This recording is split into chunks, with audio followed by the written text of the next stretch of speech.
Buenas noches y bienvenidos a Desde las Cámaras, el único programa de la televisión que pone bajo la lupa lo que hacen los diputados, los senadores y los congresos locales. Y el senador Alejandro Armenta nos preparó esta nota informativa para ver qué se está haciendo en materia de apoyo e impulso a las micro, mediana y pequeñas empresas en el Congreso.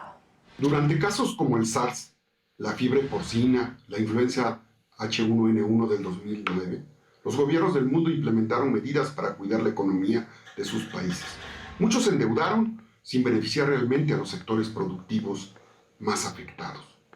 Frente al COVID-19, el gobierno de México ha establecido varias medidas enfocadas en controlar los riesgos a la salud de los mexicanos, en proteger la solvencia financiera de las familias e incentivar la actividad económica y en apoyar a las y los mexicanos que cuentan con acceso al sistema financiero de México. Aún cuando se han llevado a cabo diversas acciones preventivas que han atenuado el impacto económico inmediato, le solicitamos al gobierno de México y a los gobiernos estatales a que consideren la implementación de medidas adicionales que protejan a las micro, pequeñas, medianas y grandes empresas para que les permitan conservar su liquidez y principalmente conservar las fuentes de empleo que necesitan las y los mexicanos. Prorrogar, por ejemplo, la presentación de las declaraciones anuales de personas físicas y morales.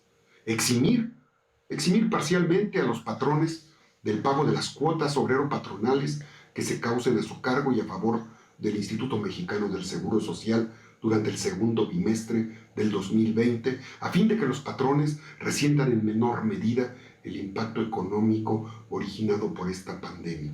Así como un porcentaje de las multas por el pago extemporáneo de las cuotas obrero-patronales causadas en los meses de marzo y abril, con el fin de que no enfrenten una carga económica adicional. Agilizar la devolución de los saldos a favor del IVA aplicable durante todo el ejercicio 2020 puede ser otra medida. Incorporar una serie de subsidios o estímulos adicionales solo a las empresas que cumplan con sus obligaciones fiscales, o que los gobiernos de las entidades federativas dispensen un porcentaje de los impuestos sobre hospedaje a los sectores de hotelería, restaurantes y servicios de esparcimiento, reconociendo el valor que tienen para las economías locales estas actividades que son susceptibles ante este tipo de fenómenos. En el Senado de la República trabajamos para que le vaya bien a México. Y ahora vamos con Víctor Sánchez Baños y vamos a ver las entrevistas que nos preparó hacia los diputados que están apoyando el fomento de las micro, medianas y pequeñas empresas. Después del COVID-19, ¿qué pasará con la economía? Estará seriamente dañada. Por ello es importante establecer desde ahora mecanismos para evitar que la catástrofe también sea en la economía y la economía de millones de mexicanos. Pero, ¿qué es lo que se va a hacer? ¿Qué están pensando nuestros legisladores para mejorar esas circunstancias? Vamos a platicar con legisladores de varios partidos políticos para ver cuáles son las soluciones. La pandemia del coronavirus nos está haciendo tomar medidas extraordinarias, puesto que estamos viviendo tiempos extraordinarios. Varios diputados del grupo parlamentario del Partido Revolucionario Institucional, del Partido Acción Nacional, del Partido Verde y del Partido Morena hemos presentado un punto de acuerdo con un exhorto para que haya una uniformidad o una homogeneidad en los criterios que se estén adoptando por parte de los tres órdenes de gobierno, particularmente en dos temas. El primero ya lo sabemos, pues es la salud. Por supuesto que lo más importante es salvaguardar la salud de todas y todos los mexicanos. El siguiente punto es cómo salvaguardar la economía. Sabemos todos que esta pandemia traerá consecuencias económicas muy graves para nuestro país. Y nosotros estamos exhortando al gobierno federal y a los gobiernos de las entidades y a los gobiernos municipales para que puedan tomar las mejores medidas para salvar las fuentes de empleo, para apoyar y salvar a las micro, pequeñas, medianas empresas, pero también a los grandes empresarios, o sea, a toda la planta productiva del país, quienes han sido generadores de empleos y que en estos momentos, puesto que la economía se encuentra pues virtualmente paralizada por la situación que tiene la pandemia, es muy importante que se tomen las medidas que permitan salvaguardar estas actividades económicas primordiales para el desarrollo y la sustentabilidad de nuestro país. Nada peor nos podría pasar que una vez que hayamos salido de la crisis sanitaria, de la crisis de salud, pues que no podamos regresar a echar a andar la maquinaria económica para poder garantizarles a las y los mexicanos su sustento diario y una forma digna y honesta de salir adelante. Amigas y amigos, necesitamos comprender que en estos momentos estamos enfrentando una guerra contra la pandemia del coronavirus. Y en toda guerra se necesita actuar bajo un mando único, bajo una estrategia única, bajo una agenda única. De tal manera que no es posible que gobiernos estatales o gobiernos municipales estén desarrollando su propia agenda y estén determinando acciones que ya van más allá de lo voluntario y se establezcan en el ámbito de lo coercitivo. Hasta ahora, este mando único es el Consejo de Salubridad General, encabezado por el presidente de la República. Y este mando ha determinado que se tienen que desarrollar acciones de la población bajo consideraciones voluntarias, no coercitivas.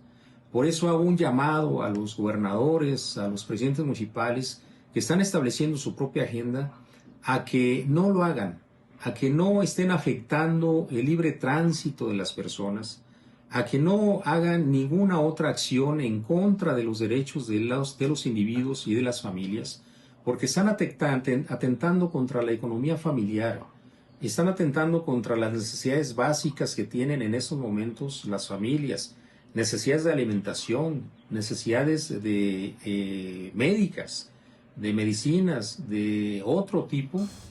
Bueno, pues una de las cosas que nosotros estamos proponiendo, la primera iniciativa, es un proyecto donde se adicionan los capítulos 12 y 13 de la Ley del Impuesto sobre la Renta.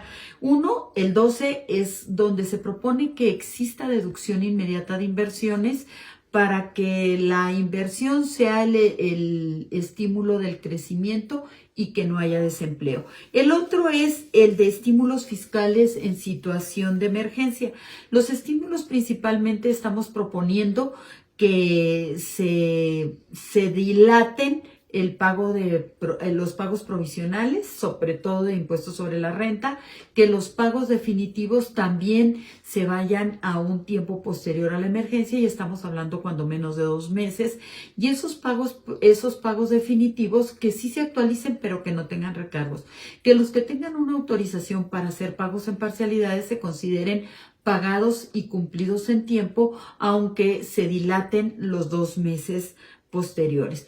Bueno, entre otras cosas, eso es de lo más importante que estamos proponiendo en este decreto de estímulos fiscales para situaciones de emergencia. Amigas y amigos, ¿cómo están?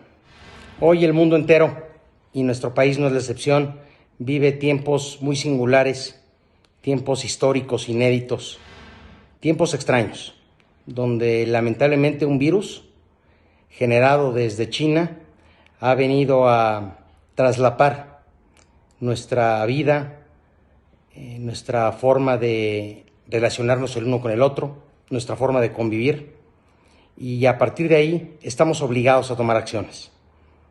En lo individual, por supuesto, quedarnos en casa, como ya se nos dijo por parte de las autoridades. Pero en la parte colectiva y en la parte pública hay todavía mucho que hacer. Por eso quiero platicarles que el día de ayer presentamos un acuerdo en el Congreso mexicano exhortando, pidiendo, implorándole a los gobiernos estatales y a los gobiernos municipales para que se coordinen con el Ejecutivo Federal, con el Gobierno Federal, para que hagamos un mismo frente en contra de este virus y sus temibles consecuencias. Creo que tenemos que dar un rostro de equipo, un rostro de unión, un rostro de coordinación, un frente común. Este es un mal que viene a dañar al mundo. El COVID-19 atacará con gran violencia la salud de muchos mexicanos, de miles y quizás cientos de miles. Por eso es importante también llevar hasta la casa de aquellos que están aislados en sus hogares las mercancías. El libre tránsito para este tipo de actividades que son fundamentales también para la vida económica debe darse con libertad. No podemos permitir que al final la economía quede tan deteriorada que no pueda ser posible levantarla con mayor eficacia. Es fundamental que el sector comercial también tenga esas libertades. No quizá ir a las tiendas comerciales, pero sí es importante que lleguen este tipo de beneficios directamente al hogar de todos los mexicanos. Y estas medidas de fomento a la iniciativa privada se están homologando también en los congresos locales. Si los 3 niveles de gobierno se coordinan y trabajan mediante acciones homologadas y nosotros atendemos todas sus indicaciones, lograremos superar con mayor rapidez al coronavirus. Hagámoslo y rompamos la tendencia. Estamos juntos en esto. Unidos podemos lograrlo. En el estado de Yucatán hago mía esta excelente acción y exhorto respetuosamente a todos los alcaldes de nuestra entidad a replicar y trabajar de la mano con la excelente labor que ha venido realizando el gobierno estatal, que a su vez ha estado en constante comunicación y vinculación de esfuerzos con el gobierno federal. Recordar que el esfuerzo coordinado siempre va a surtir efectos mucho más amplios que trabajando de manera aislada, dado que poco o nada servirían no acatar estas recomendaciones, dado que estaríamos dispersando el recurso público de los duranguenses. La ruta ya está trazada. La Secretaría de Salud nos ha marcado los pasos a seguir. Por favor, hagamos caso. Este es un último esfuerzo. Que no nos quepa duda que saldremos adelante. Hagamos a un lado la polarización y que nos quede claro que el resultado de nuestro futuro es la consecuencia de lo que hagamos hoy. También somos conscientes que tras la salida de la cuarentena después del 30 de abril, tendremos una situación económica distinta. Y como Partido Verde nos vamos a unir con ustedes. Acabando este 30 de abril, nos juntaremos como partido y veremos qué acciones tomamos para poder apoyar la economía de nuestro estado y de nuestro país. Y ahora vamos a un corte comercial y no se vaya, porque en nuestro regreso estará con nosotros el diputado Sergio Gutiérrez, quien nos va a platicar sobre los avances que ha tenido el Congreso de Morena.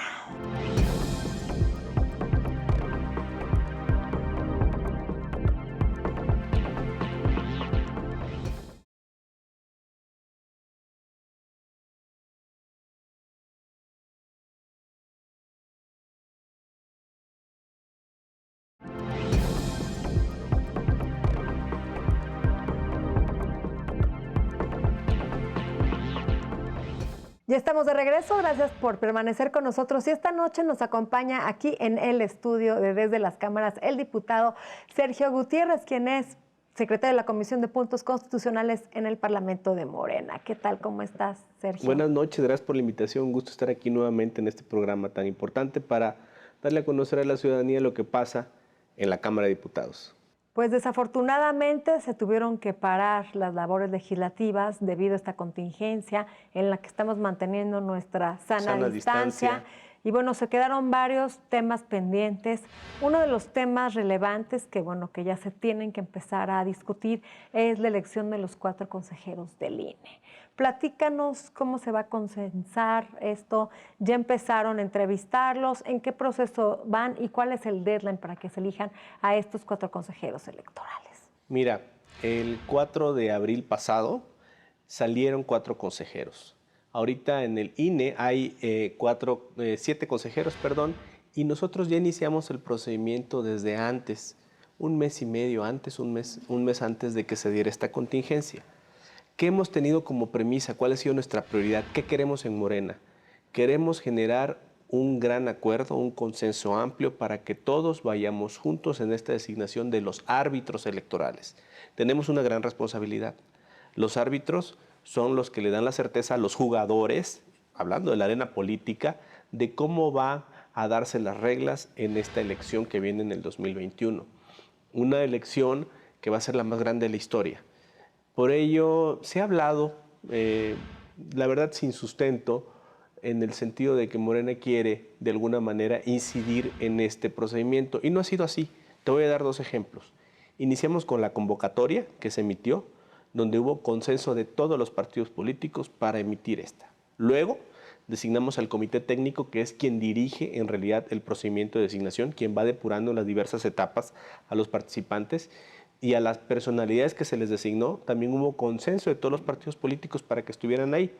Tuvimos que suspender en la fase de las entrevistas, ya no se pudo hacer la entrevista presencial, que es un requisito que está en la convocatoria, por esta contingencia en la que estamos. Evidentemente, cuando pase esta contingencia sanitaria, vamos a reanudar el procedimiento, otra vez con la visión de que tenemos que construir los ánimos, el interés para que todos los partidos estemos de acuerdo en los perfiles que van a llegar al INE. ¿Para cuándo es la fecha límite que tienen que elegir?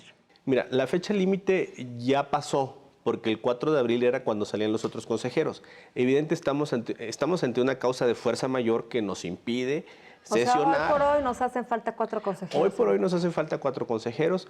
Nuestro calendario y la proyección que teníamos en la convocatoria estaba para sacar ese proceso el 30 de marzo. Esto no se dio así porque unas semanas antes todo el auditorio recordará que tuvimos que suspender actividades en la Cámara de Diputados. La Cámara de Diputados está ahorita cerrada y por ello, bueno, el plazo feneció, pero el INE puede seguir funcionando porque hay 7 consejeros, que es la mayoría, que pueden tomar algunas decisiones. Ya se tomaron algunas decisiones importantes, como por ejemplo la suspensión de los procesos electorales de Hidalgo y Coahuila, que eran este año, iban a ser en junio, se tomó la decisión de posponerlos para evaluar cuándo serán pasando esta contingencia. ¿Y esta elección la van a hacer de forma democrática o van a mayoritear? No, vamos a construir los consensos para que todos los grupos parlamentarios podamos coincidir en los perfiles hombres y mujeres. La convocatoria dice que mínimo 2 mujeres y 2 hombres pudieran ser. Que no sean, que sean apartidistas. Que sean apartidistas, que sean personas preparadas, pero que sean personas también que tengan sensibilidad para entender la realidad en la que estamos.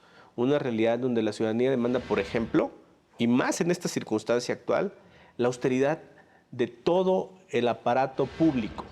El INE es un ente público, el INE recibe financiamiento público y por ello tienen que adaptarse a este tema de austeridad que ahora en esta circunstancia de contingencia se necesita en todos los órganos del poder público del Estado. Entonces sí queremos personalidades que no sean partidistas, que sean neutrales, pero que también tengan sensibilidad social de los momentos en los que nos encontramos en México para implementarlo al interior del INE.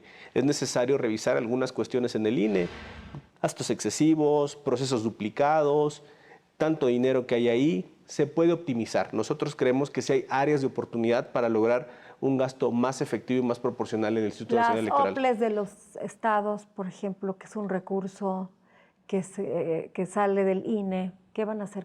¿Se ha analizado eliminarlas? Mira, es una propuesta que ha estado ahí. Por el momento ya no se va a poder dar en este año porque ya nos llegó la fecha límite para hacer cambios en materia electoral, pero yo creo que eso es algo que debemos de tener muy presente de cara a la austeridad que tiene que permear en todo el aparato de gobierno. Otro tema también muy relevante es la reducción del financiamiento de los partidos políticos.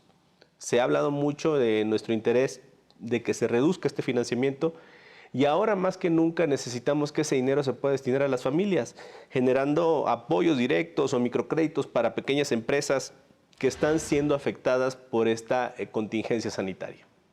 Hablando de financiamiento público, ¿se va a analizar también eliminarles o bajarles el financiamiento a los partidos políticos? Porque es un tema que lleva sobre la mesa ya varios años y nadie se ha atrevido a hacerlo. Los partidos pues lo avientan a la congeladora y es un tema relevante para estas épocas de austeridad y de crisis. Lo hemos estado impulsando muy fuerte en estas últimas semanas. El tema de que necesitamos ahorrar. Sería un ahorro, te digo, aproximadamente entre de 5,000 a 6,000 millones si logramos reducir el financiamiento público federal y local. Recordemos que los partidos políticos reciben doble financiamiento. Prerrogativas. En lo federal, que le da el INE, y en lo local, que le da los OPLES. A todos los partidos, Si logramos reducir esto entre un 50 y 60%, vamos a tener un ahorro de 5,000 a 6,000 millones. ¿Y por qué no se ha hecho, diputado? No se ha hecho por falta de voluntad, debo decirlo. ¿No se quieren dar un balazo en la pierna? Mira, nosotros lo propusimos en diciembre, se fue a votación al Pleno. Los demás partidos no estuvieron de acuerdo. Nosotros hemos venido insistiendo en que sí se tiene que hacer. Yo creo que es el momento en el que tenemos que los partidos ayudar a la ciudadanía.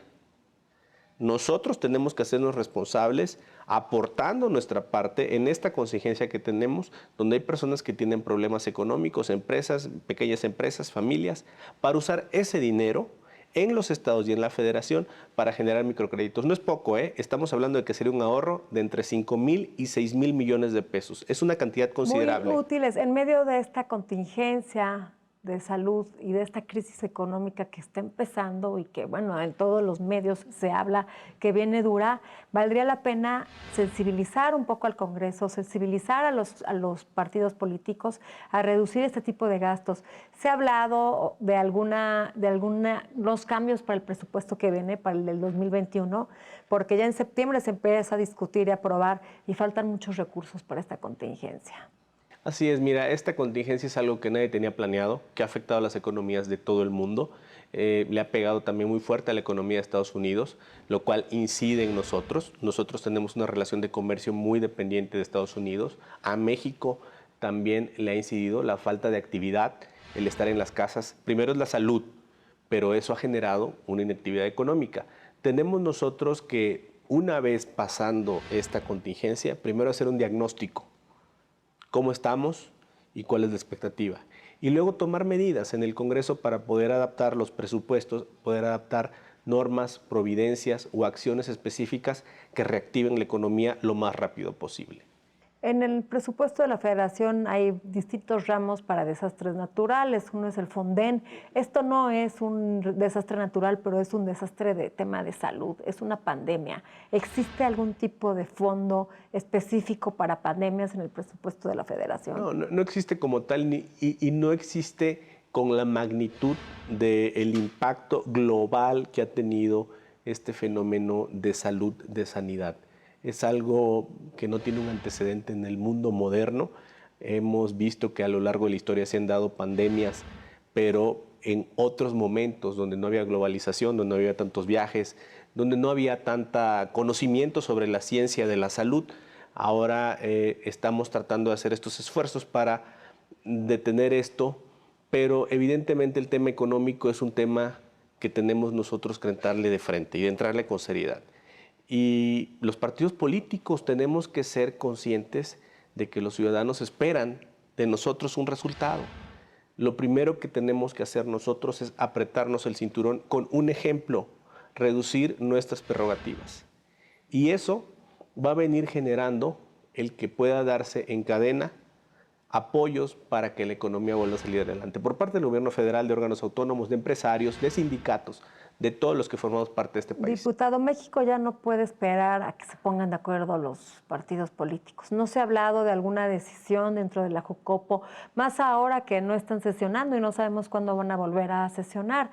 El periodo ordinario finalizaría a finales de abril y reiniciarían hasta septiembre y México no puede esperar. Se necesitan esos recursos. Se necesitan esos recursos.